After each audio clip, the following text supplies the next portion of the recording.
Hello बच्चों, let's read the question. So in this question, sometimes we notice that the ceiling fan does not start rotating soon as it switched on. But when we rotate the blades, it start to rotate as usual. Why it is so? ठीक है, क्या होता है जब अगर हमारा fan होता है, कई बार हम देखते हैं कि जो फैन होता है वो स्टार्ट नहीं होता है, रोटेट करना स्टार्ट नहीं करता है जब स्विच ऑन करते हैं। ठीक है, ऐसा क्यों होता है?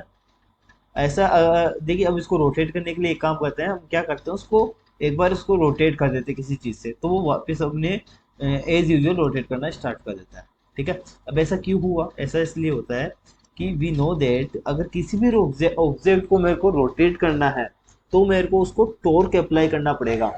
ठीक है, अब जो टॉर्क है ceiling fan, the initial torque is given by the capacitor widely known as capacitance, sorry condenser, उसको हम वाइडली जो है कंडेंसर के नाम से जानते हैं, जो कि कैपेसिटर होता है।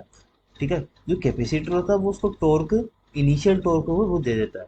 अब मान लो कंडेंसर अगर हमारा खराब हो जाए, condenser is faulty, it will not give sufficient initial torque, तो जो कंडेंसर है वो उसको इनिशियल टॉर्क नहीं दे पाएगा।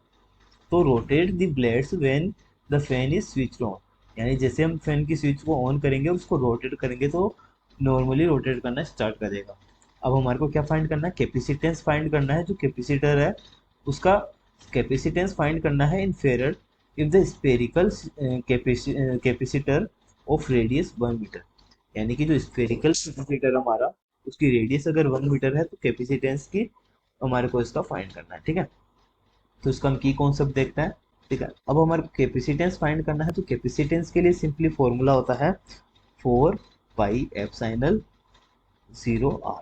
ठीक है, यही फॉर्मूला हम यहाँ पर यूज करने वाले हैं, ये इसका की कॉन्सेप्ट है। ठीक है, अब हमारे को स्पेरिकल कंडक्टर जो होता है हमारा, ये स्पेरिकल कंडक्टर के लिए जो कैपेसिटेंस होता है वो 4 पाई एप्सिलॉन 0 r होता है। ये इसका की कॉन्सेप्ट हो गया। यहाँ से हम सी निकालते हैं, सी इज इक्वल टू 4 पाई की वैल्यू हम कितनी लेके चलेंगे?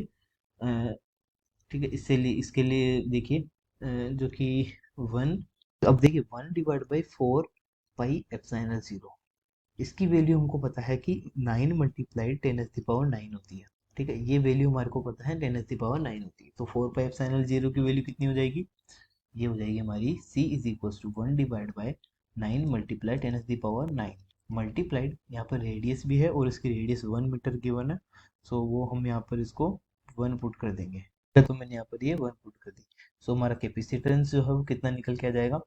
1/9, 1.1 मल्टीप्लाई 10⁻⁻10 फेरड, ये इसका फाइनल आंसर है।